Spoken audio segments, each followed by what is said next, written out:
Edwin Diaz contract update and some trade rumors surrounding an NL East division rival. We are getting into this right here on this video. Welcome back to the True Mets Talk podcast, where you all get your latest news and rumors surrounding our beloved New York Mets. The off-season content rolls on. As always, before we fully get into it, make sure to hit those thumbs up buttons, subscribe to the channel. Almost at 2.7K on the channel. I thoroughly appreciate all the support and anyone that's willing to help me get there. And as always, comment your thoughts and opinions down below in the comments section, because we do have a contract update and what Edwin Diaz is seeking on the open market after opting out of his deal with the New York Mets. Will Salmon is reporting that Edwin Diaz is seeking a similar contract value to what he signed previously with the New York Mets in that 5-year, $102 million range. That comes directly from both Will Salmon and actually Ken Rosenthal of The Athletic as well. And like I said, I've been saying this. I made an Edwin Diaz video, standalone video. I'll link that in the description down below. Go check it out. We talked about this on the stream that we did yesterday on the Mets Hot Stove Live. Go check that out as well.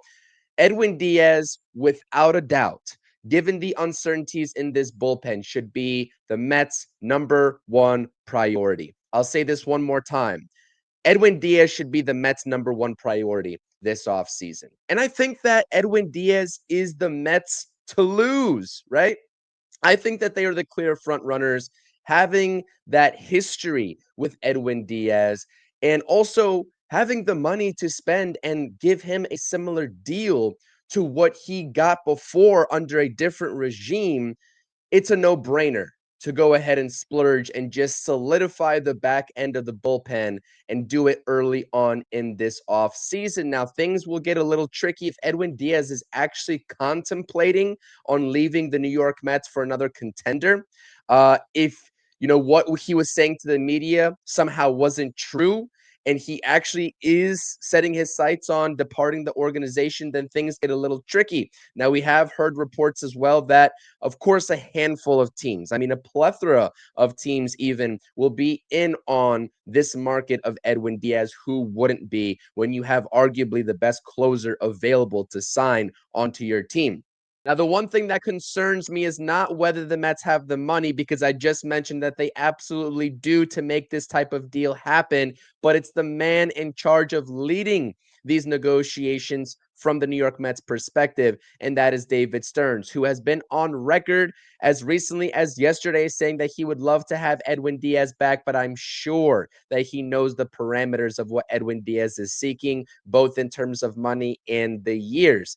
And historically speaking, as we all know, with David Stearns' tenure, both in Milwaukee and so far in New York, he has not given this type of deal to any pitcher, let alone a starting pitcher, but definitely not a reliever.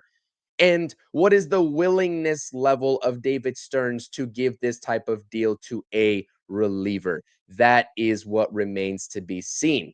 I do think he has a qualifying offer attached, which could deter some teams that would be otherwise in on Edwin Diaz, and that could shorten the market. But when you have this type of talent, teams are going to be going all out.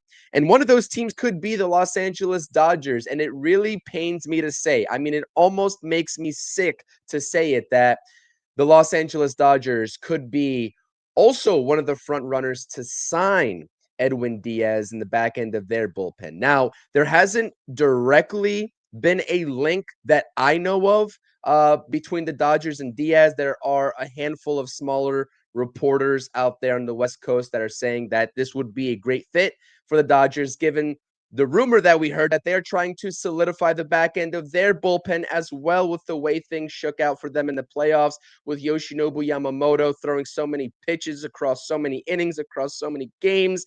It would make sense for the Dodgers to be in on the Edwin Diaz market. But, you have to consider that qualifying offer. And will that deter the Dodgers? That is the grand question of them all. And that's why the Mets are in the front seat right there for the taking to bring Edwin Diaz back to Queens and to make the ninth inning a little bit less of a headache going into the 2026 season. So again, number one priority, I think a lot of people could agree. I know we're, talking about Polar Bear Pete Alonso in other videos. That's also a concern for the New York Mets, but Edwin Diaz should be number one. Other news on the trade market as it pertains to starting pitching. And we kind of discussed the starting pitching and the likelihood on the stream yesterday. Again, if you all missed it, go check it out. I love doing those Mets Hot Stove live streams. You get my opinion and Rob's opinion as well. Sometimes we agree, sometimes we disagree.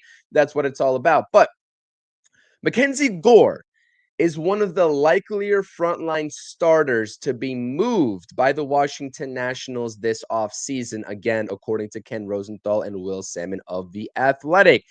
And we were sort of getting into the likelihood of the bigger names being traded from their respective teams this offseason. You're talking about names like Scuball, Skeens, Joe Ryan, Sandy Alcantara.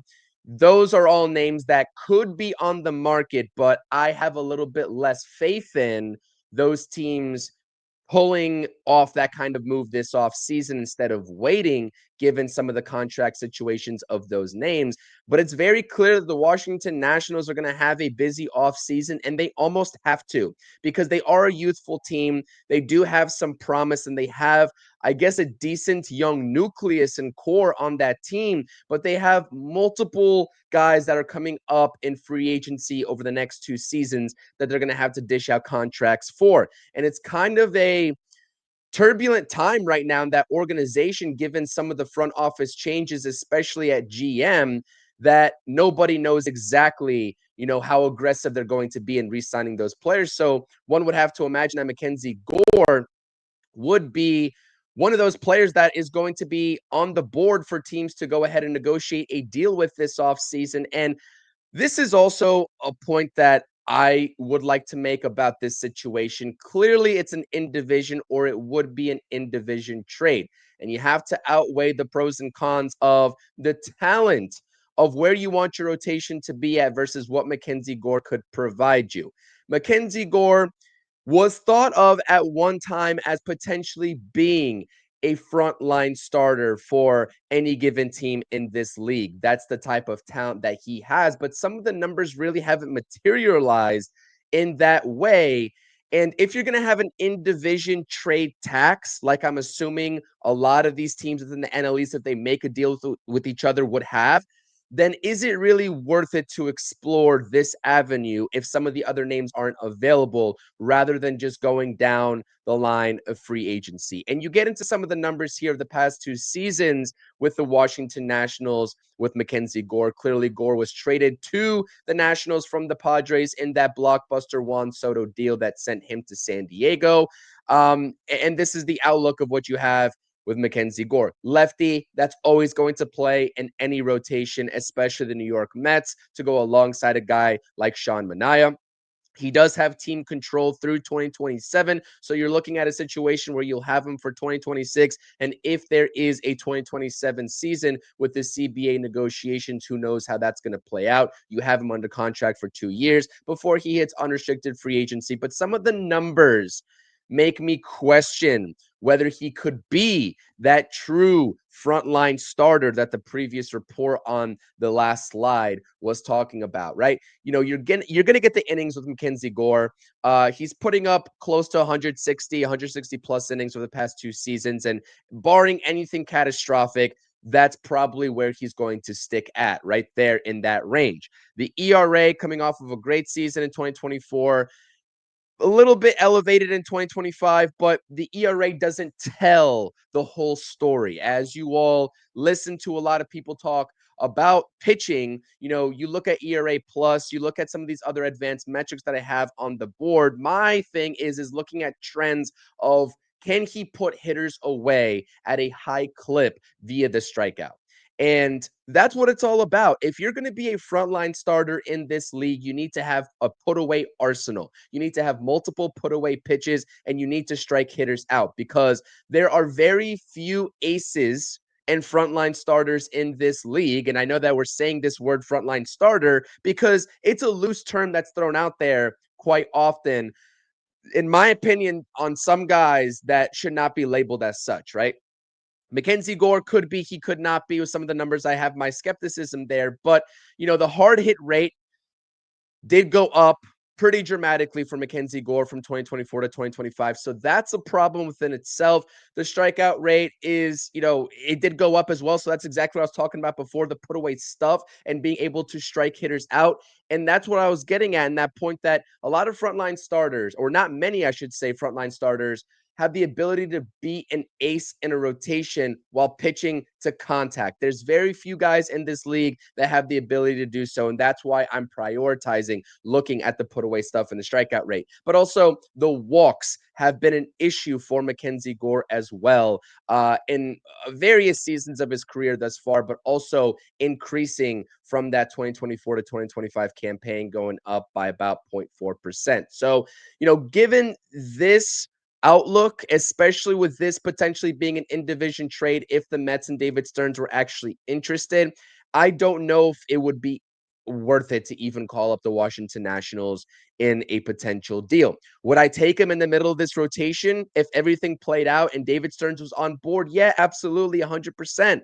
But I'm not sure the numbers and the value that would go back with a guy that has upside potential and 2 years left on his deal would play in the favor of the New York Mets in terms of the package going back to the Washington Nationals, especially with where they're at in their organizational status right now going into 2026. So, Mets fans, let me know. This was an interesting report. This was a name that I was talking about a couple seasons ago, but as time has slowly gone on, I've kind of faded in terms of being in favor of this idea of Mackenzie Gore to Queens. And let me know what you think about Edwin Diaz when it pertains to this contract right here. Are you giving him this money or are you not? Because relievers, again, very few relievers should be paid this kind of money or even considered being paid this kind of money by teams. Edwin Diaz is definitely one of them. And I think if the Mets really want to start off this offseason with a bang and on the right foot, this deal has to happen. And they are probably the number one team right now until they're not, that has the ability to give Edwin Diaz this deal and shore up the back end of the bullpen alongside AJ Minter and Brooks Raley. So I appreciate it. Hit those thumbs up buttons, subscribe to the channel, all that fun stuff. See you all in the next video. Peace.